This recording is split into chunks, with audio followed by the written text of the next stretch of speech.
There's an assistant that goes out every morning and it is searching for leads for anything in the category of snack foods, candy, and ice cream. So this assistant is just collecting. I think it's 10 leads, and then this AI assistant drops those leads into Slack. Into Slack, then there's another assistant that picks up those leads and qualifies those leads. Today, I'm very excited to be joined by Angie Carel. If you don't know who Angie is, she's an AI consultant and strategist. She's also the founder of Dragonfly Theory, an AI marketing agency that's designed to help businesses elevate their creativity, amplify their impact, and deliver smarter marketing strategies. Angie, welcome to the show. Thank you for having me. I'm doing great. Thank you. Excellent. Well, today, Angie and I are going to explore how to next level your marketing with AI. Now, before we go there, I want to hear your story. How in the world did you get into AI? Start wherever you want to start. Yeah, I think everybody asks themselves that. I talk to people all the time that are saying, how did you get it? How did you get here? Well, I had a marketing agency for about 18 years. And my marketing agency was always sort of tech focused, tech forward. And I was thinking about this. We were actually using natural language processing using AnyWord and Jasper. I remember coming back from the COVID shutdown using AI tech before ChatGPT was launched. So we were using AI in our agency early on. But with the agency, it was always in my plan to do consulting. So 18 years into the agency, I knew that it was time to make the transition into consulting. And it just happened to be right at the right before ChatGPT was launched. So I made the move to doing just marketing consulting. And when I took a little bit of a break, shut down the agency, took a little bit of a break, ChatGPT launched and thought, oh my goodness, I need to take a look at that. And as soon as I took a look at ChatGPT, immediately saw the impact on the industry. And so when I took my very first consulting job within marketing, I started serving my clients with an AI first approach. So I never really went into marketing consulting without an AI umbrella on top of it. But then as I got into marketing consulting with an AI approach, my clients needed a more broad level adoption consultant.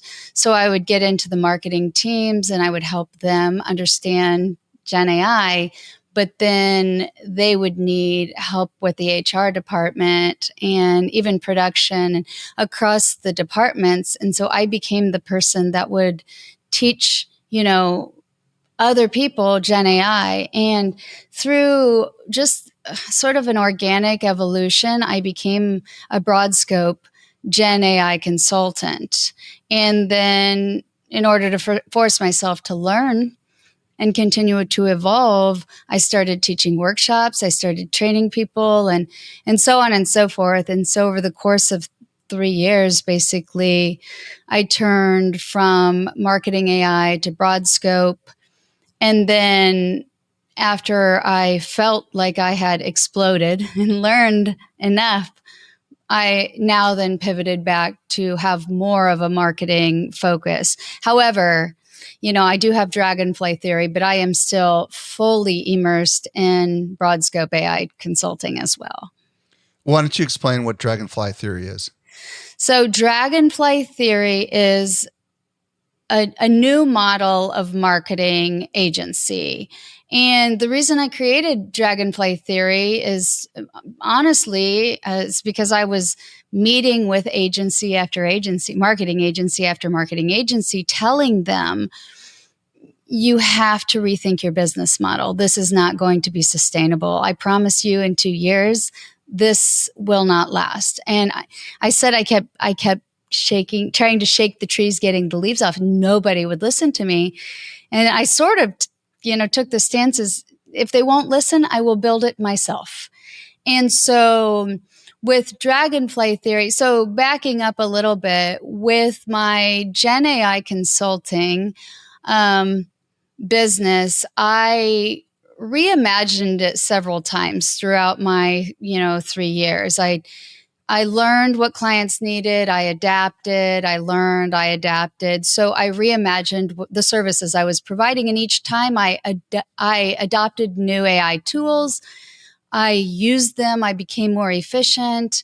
I built assistants. Those assistants helped me, and I have a very efficient adoption consulting business, right? But with Dragonfly Theory, I said to myself, I need to build something from the ground up with AI. And it was a completely eye-opening process. So when I built Dragonfly Theory, I built it from scratch. And so instead of patching all of the AI tools into what I was doing, into what I was, the services I was providing, instead of saying, I'm going to use ChatGPT for that, I literally said, okay, this is the process I'm going through for pricing. This is the process I'm going through for leads. This is my marketing funnel. How can AI serve me to perform better, to be faster, to be smarter? And from the ground up, I built Dragonfly Theory through the lens of generative AI. And so it is fully built on the foundation. Everything runs through generative AI with Dragonfly Theory. And it also serves my clients through the lens of generative AI. What is it exactly? Like, is it software? I mean, explain what it is. Dragonfly Theory? Yeah. That's just the name of the marketing agency. If a client comes to me with a marketing project, they can do anything that they would traditionally do with a marketing agency. The only difference is that with my agency, I will do their project, their campaign, their branding, anything through the lens of generative AI. So before I do anything for them, I'm going to pause, zoom out, and ask myself, what can we build prior to this project? What can we do with Gen AI to save time, to save money, to get smarter, better results, to predict, customer behavior better, to set up automations so that, in the long run, or even in the short-term results, this is using the power of Gen AI to get better results. So Dragonfly Theory is the name of the company, but it's a marketing agency that serves just like my marketing agency served for 18 years. I could do any of the projects that did, but the efficiency and outputs are immensely better, faster, and higher value. Got it. Because you're using AI agents or tools or whatever instead of necessarily just human labor to be able to accomplish these things. Is that what I'm hearing you say? Yes, the human is driving the Gen AI, but everything that we do is through the lens of Gen AI. Very cool. Awesome. Thanks for sharing that story and that important distinction. So for those that are listening right now, whether they run a consultancy or an agency, or they work for themselves, or maybe they work for a company where they don't own it, why is AI first, which is a phrase that you and I talked about when we prepared this? Why is AI first marketing so important? And maybe even describe what the heck that even is. Yeah, I've been thinking about this too, because it's a way of thinking. It's a mindset. And I present a lot of workshops to creatives that, are holding on to their creativity and are afraid to move forward. But the AI first is an approach to the way we do things. And you have to completely shift the way of thinking when you approach using AI, and this is a transition. I think everybody goes through, first having to figure out how to use the tools. You have to learn how to use the tools before you can say, I'm going to do everything through the lens of AI. But, once you get through you have a very good understanding of how to use Gen AI, you really need to transform to saying, I'm going to look at everything through the lens of Gen AI. So instead of saying, I'm going to use that tool to do that project, you're going to say, how should I build that project with AI? Instead of saying, I'm going to, or even zooming out further, it's kind of like zooming out, but I'm going to do that project. You can even zoom out further and say, how is that project affected by AI? And then look at the bigger picture in the industry. Should I look around the corner because of Gen AI? So, just taking a really broad approach, and I can use my example of my dragonfly theory, and the way looking at my marketing agency through the lens of AI, the industry as a whole, with an AI first approach, I've changed the entire business model by not charging anything for branding projects. And this might be better than trying to walk around the words trying to explain AI first mindset or AI first approach. But because I look at everything AI first, I know that branding, generating logos or I've designed logos for 20 years of my life, but I am 100% sure that is a commodity in the next, in some places right now.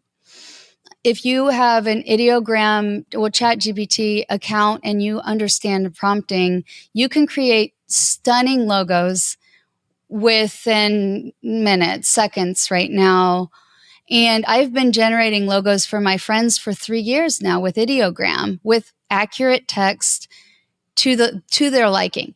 So knowing this with an AI first mindset, with dragonfly theory, I developed an assistant. Her name is Vida, my visual ideation design assistant. She's free of charge, and she works with clients to generate images for branding over and over and over and over until the client gets something that they like, the style, the colors, the fonts, the direction, or several directions that they like. And it's not until they get the direction that they like that I charge them anything, that they come to me. And then my value now with generative AI and an AI first approach, my value lies in the expertise that I can serve them after the generative AI serves its purpose. And so that's an AI first approach. That's saying I'm giving AI the capabilities to do what it does, but then I'm jumping in to serve my value after. Fascinating. So I think what I'm hearing you say is that AI first marketing is important for lots of reasons. Number one, there's a good chance that the work that you've done historically is going to get disintermediated or disrupted by AI.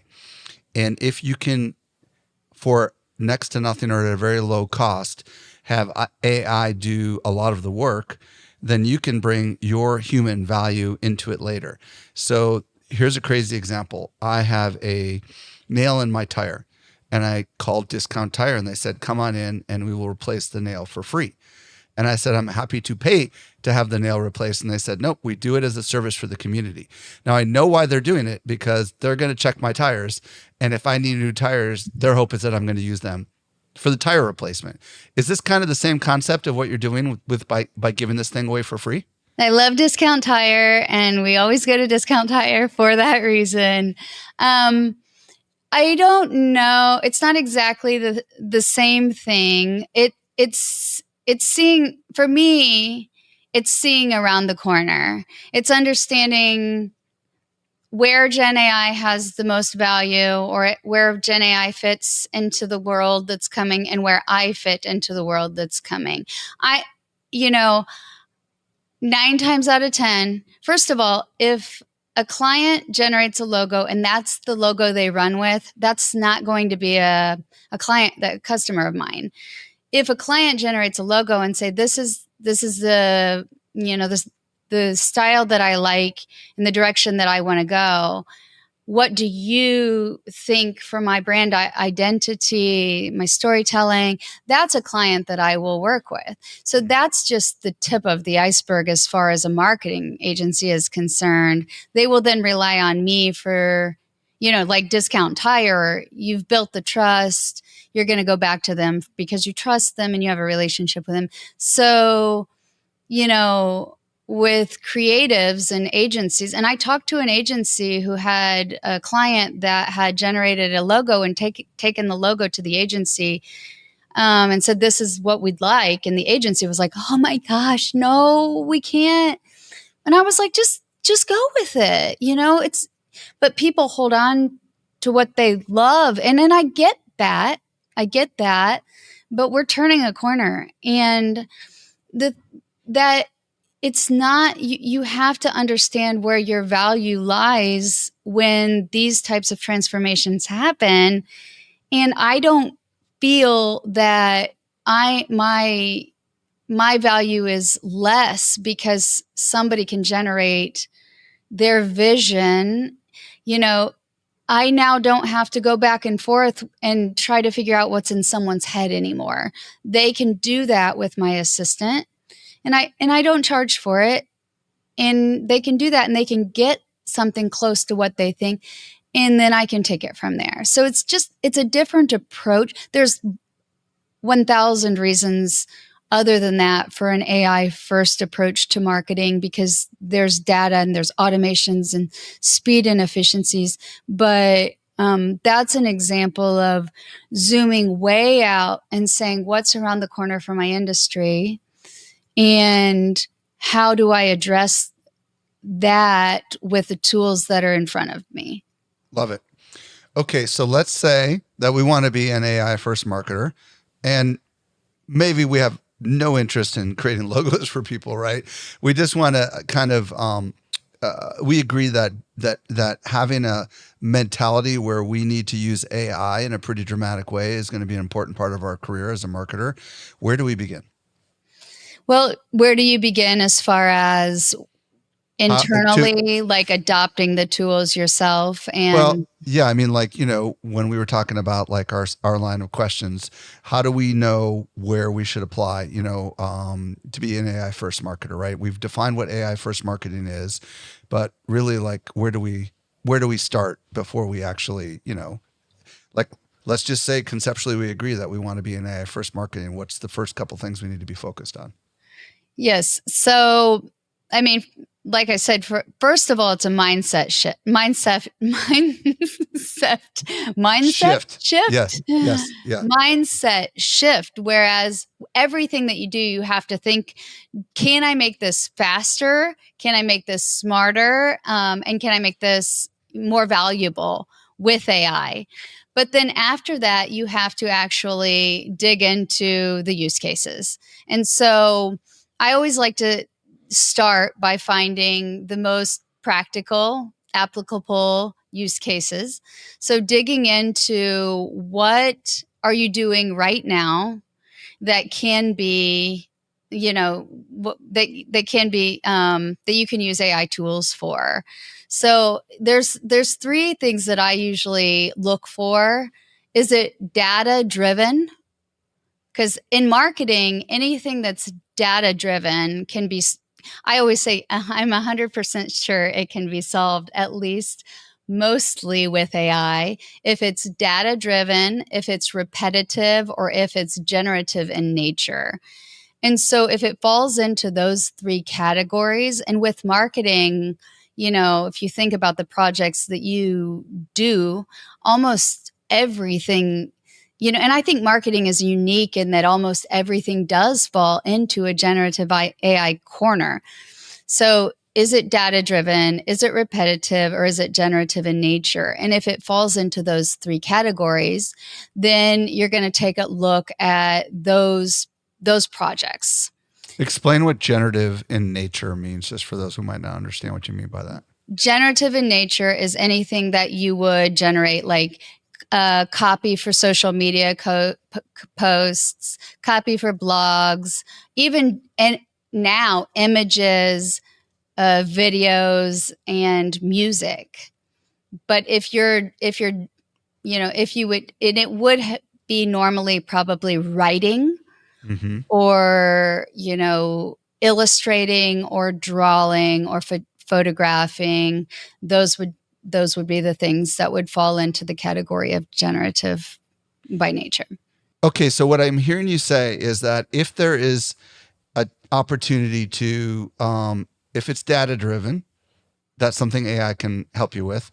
If it's something that happens over and over again, that's something AI can help you with. And if it's something that generates output like images, video, music, or text, that's also something that AI can help you with. So yeah. Go ahead. Was there something you're going to add there? And I say that just because start with the things Gen AI can solve for you, because you don't have to go about that process of can it solve this for me? Can it solve this for me? If you're in marketing and it falls into those three buckets, Gen AI can solve it for you. Okay, perfect. So once we've identified an area in the business where we want to apply AI to it, what do you recommend the next step be? That's when I go through then the impact assessment. And so when you have, and Gen AI can do so many things, thousands of use cases, but you only really have to get a handful of things to have immense value through Gen AI. So you really just find 3 or 4 things that you can solve for with AI. So I do an impact assessment. Now, for me and my clients, that is because I solve for big projects. But with someone like a marketing agency, or even if you're just a solopreneur, if you've got a list of 10 things you're sure that you could solve with Gen AI, the impact assessment would be picking out the things that would give you the highest value for the lowest lift. So, for you might look at your list and say, these are the no-brainers. This is going to give me a 70% efficiency gain, and I have the tools right here. But essentially, the impact assessment is you're going to want to prioritize where you start, and you're going to want to start with the projects that you don't have to learn any additional tools, because I'm sure ChatGPT. Everyone knows ChatGPT by now, right? So you're going to start with the tools that you already know. So pick a project that uses a tool that you already know, and one that you're sure you're spending way too much time on, one that you're sure, like a project that you like, I really hate doing this. So it's going, something, the impact assessment should highlight or underline the projects for you that will give you large efficiency gains for the lowest lift. And then once you have those picked out, and big mistake that they make is they've got a list of 20 things that they want to do at this point, and they really should only have 2 or 3 things. Even big corporations, 2 or 3 things at this point is fine. Start there. And then from that point, then you map your solutions. And I will say, and we didn't talk about this before, but solution mapping is something that should be a very repetitive process. So it sounds like, okay, well, I want to, one of the most basic things people do is summarize their emails every Monday in an automation that gets sent to them via Slack. That's just like the most basic thing. And so they think, well, if they're mapping their solution, they are just, sketching out the process. They understand the tools that they have to use. And it's a one-up project because they're just mapping the solution. But what I've learned over the hundreds of times that I've done this is that solution mapping process it's a repetitive system. And so I have a very robust journal that I use. I probably should replicate it for other people to use, but it's just like 20 questions that I go through every single time for solution mapping to ensure that I hit all of the major questions. So it starts with some like define your input, define your expectation, like your output or your goals. I sketch out like in a drawing how the process is going to work. I identify the tools. If there needs to be training on anything, then I just map everything out. I systematize that process in a way that I go through every single time I solution map. And I'm pointing that out because so many of the things that we do with generative AI can be systematized. And these processes, when you go through them once or twice, what you do during these processes should be logged, because generally you're going to go through the same process over and over and over. And so many people that I talk to are doing them as one-up processes every single time. But the solution mapping, which is just finding how you're going to solve for the AI, use cases, is something that can be mapped, but that's a step-by-step process that you can go through as a repetitive system, every single time that you do it. And it becomes, it's overlooked as something that should be systematized, but it really helps in the whole scheme of things. So just to kind of dig in a little bit on the solution map, first of all, I like the idea of a map because I can imagine what a map looks like, right? And it's a visual thing. Knowing that you have a visual background, I'm assuming this is some sort of a mind map or whatever they call these things, where you've got these things that are interconnected, like a shape, right? Which is, I don't know, input. And then, I don't know, like help describe these in words so people can imagine what the heck this thing looks like. Yeah. I mean, so I have Miro, which I use for a digital version of this, but I generally start with a sketch. I wish I had a piece of paper here right now to show you, because you said it's called Miro. What is that exactly? Miro is a visual ideation board program that you can, just like you said, mind map. You can draw all over it. You can connect bubbles and use text. And spelled Miro. Is that how you spell it? Okay. Miro. And there's another one called Mural that a lot of people use as well. Oh, mural as in a mural on a wall? Yep. Okay. Yep. But what are you doing when, like, what tips do you have for people if they're gonna start something like this? I mean, we know about the output that you want, right? Your desired goal or whatever, expectations, and we know about the input. Is there any other things we need to take into mind when we're mapping this thing out?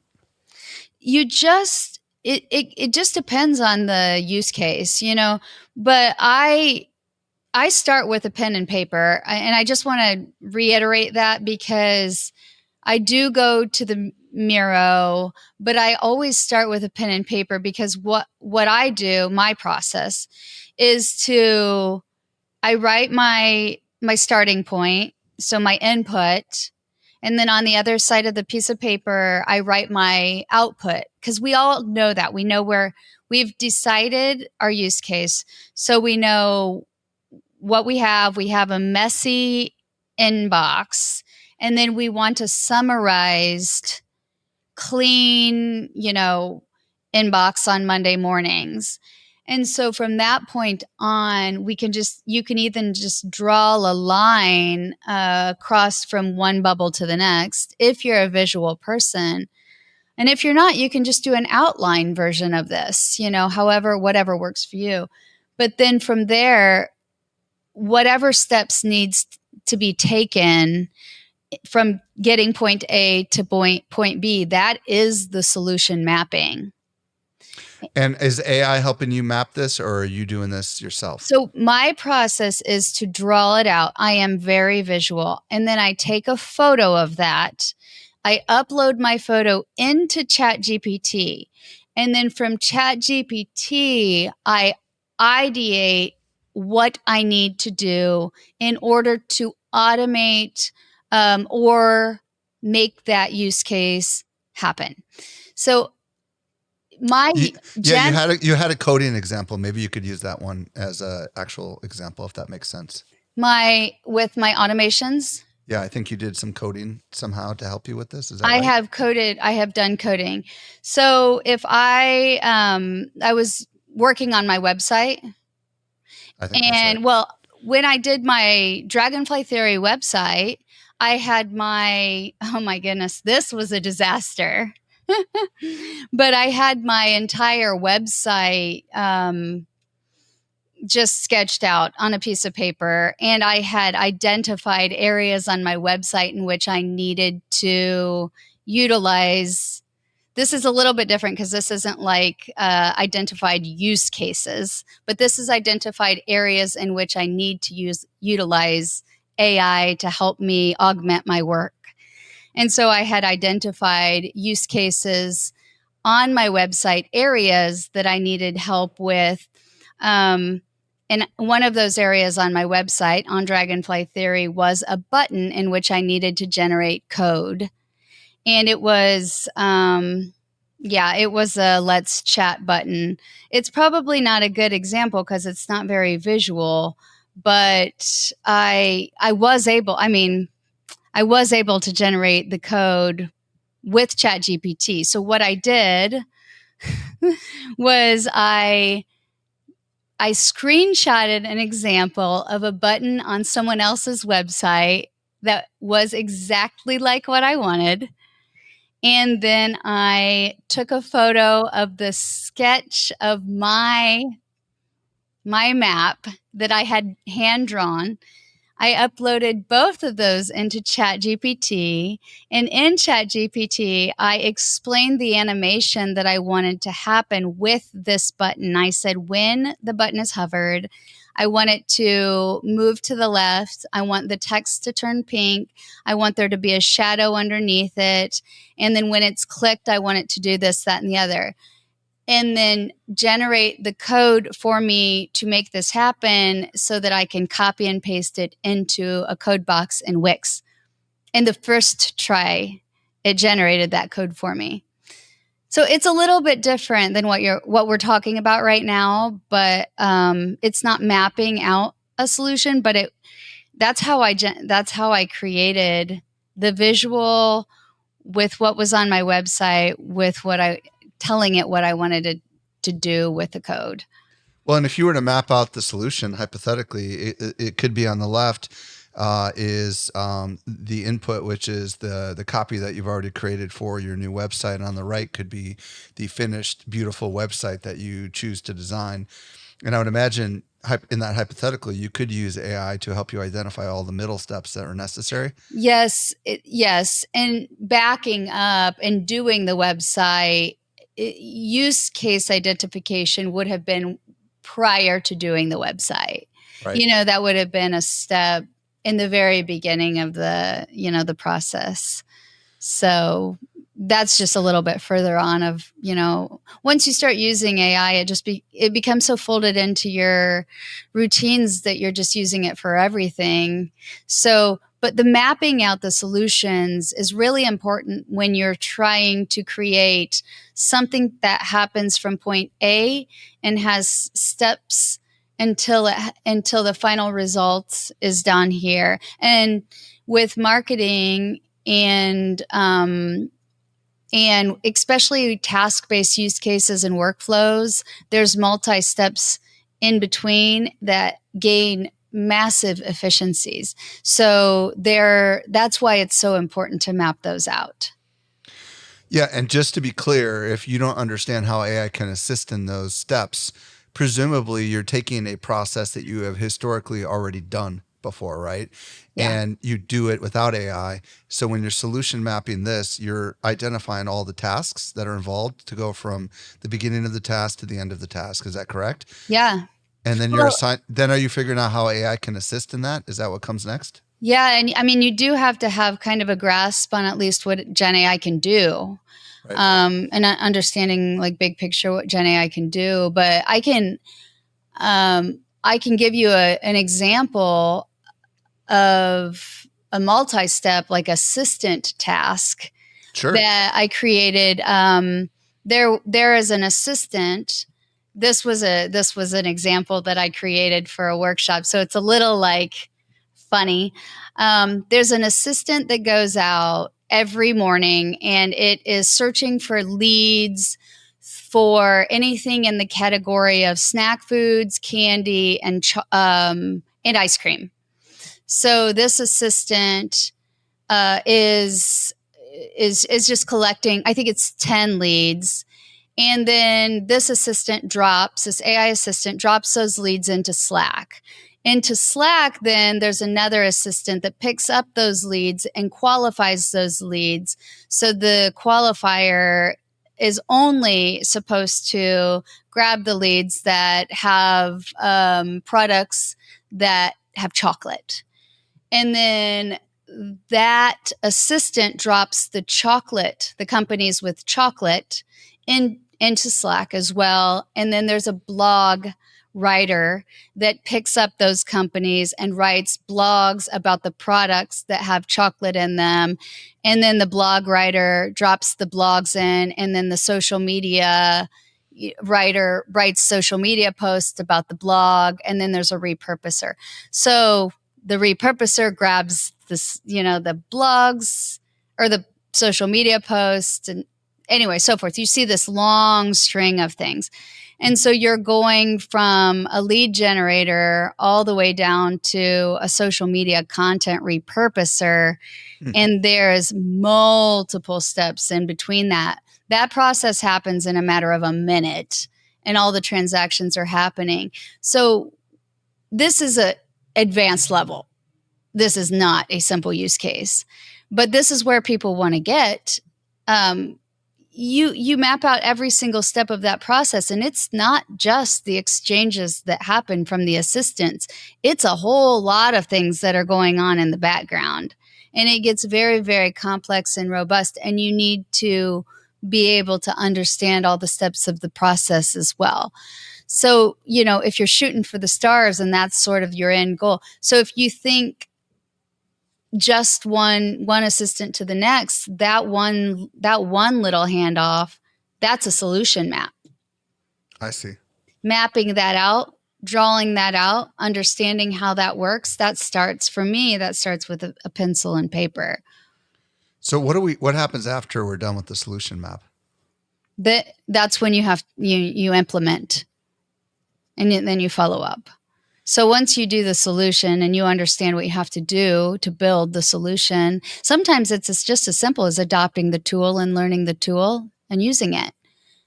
It can be as simple as that. Other times you're building and learning and then implementing and then following up, because so many times people start using, and I train, so I see all sides of this, but so many times people find the solutions, build the solution, or find the use cases, build the solutions, and they never use them.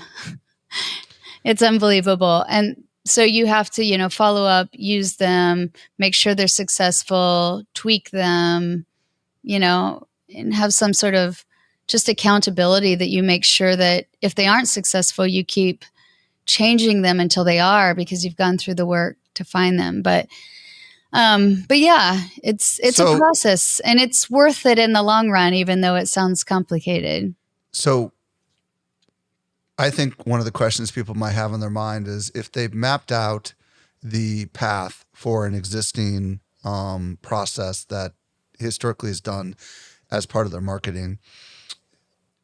Maybe it's presupposed in the word solution mapping, but is there a step in there where you're actively seeking an AI tool to be able to do that task? And if so, how do we even determine which tools should perform which tasks? Yeah, in the solution mapping, identifying the tool is a part of that. Got it. And that's why I say, like, my solution mapping is like it's a systematized process, and identifying your AI tool that is the solution is a part of that process. Knowing what tool to use, I tell people, if you're just starting, 99% of the time, it is going to be ChatGPT, maybe ChatGPT with an automation. Or if you're using Claude, it's going to be Claude or Gemini. Well, at least in my experience and all of the training and workshops that I've done, unless you're generating videos or product images and mock-ups and so forth, or doing analytics and data stuff, your solutions are probably going to run through ChatGPT for the most part in the beginning stages of all of these solutions. So, starting there. When it gets more complicated is when you know AI a lot better. So it's not really that difficult. And a lot of times people are seeing the headlines with these marketing programs, and this does this is your marketing partner. I mean, this is all you need for marketing. And, and these programs, there are some that are, if you want an all-in-one wrapper, you want to pay $39 a month for, go for it. But ChatGPT does most everything that all of these programs do, if you give yourself the time and space to learn how to use it. So the tool, I generally tell people just to learn the full capabilities of ChatGPT. And for $20 a month, you probably have everything you need for the first year of your journey.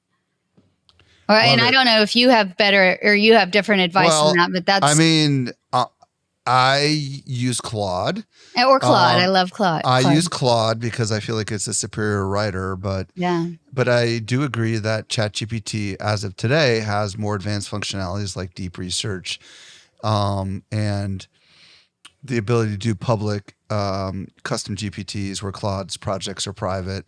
I'm getting at the point now where I'm using different tools for different purposes based on how good they are. Like, for example, for AI images, ChatGPT is really good, but it wasn't before. And it was a different tool that I was using before that. So I kind of feel like it's wise to use a variety of tools, but I'm probably a little bit more advanced than someone who's just getting started because I've been doing this podcast for a year. Yeah. But I'm a huge fan of Claude. But I am also a regular user of ChatGPT. And I also think there's a place for Google Gemini. But I'm with you. I think that if you're going to use one of these tools, that's kind of what you call a wrapper, right? Which is these tools that are utilizing the APIs to have a lower monthly fee that kind of does everything.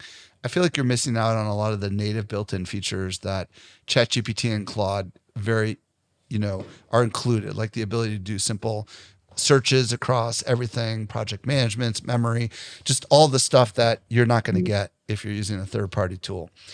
Angie, I know we just scratched the surface of what you have in that mind of yours. So what I'd love to do is, if people want to connect with you, what's the best platform for them to do that? And if they want to work with you in some capacity, where do you want to send them? I mean, the only social that I'm really active on is LinkedIn, and I would send everyone there for me, because I post on the other platforms, but I'm not active at all on them. So it's just at Angie Carel, and that's Carel on LinkedIn. And a DM there is totally fine. I'm responsive there for any either consulting or marketing projects. Perfect. And then, okay, perfect. So, but if they want to check out your Dragonfly thing, is there any place to send them at this point, or it's no? Just dragonfly-theory.com. And then there is an angiecarel.com for my AI consulting as well. Awesome. Angie, thank you so much for sharing your insights with us today. Yeah, you're welcome. Thank you.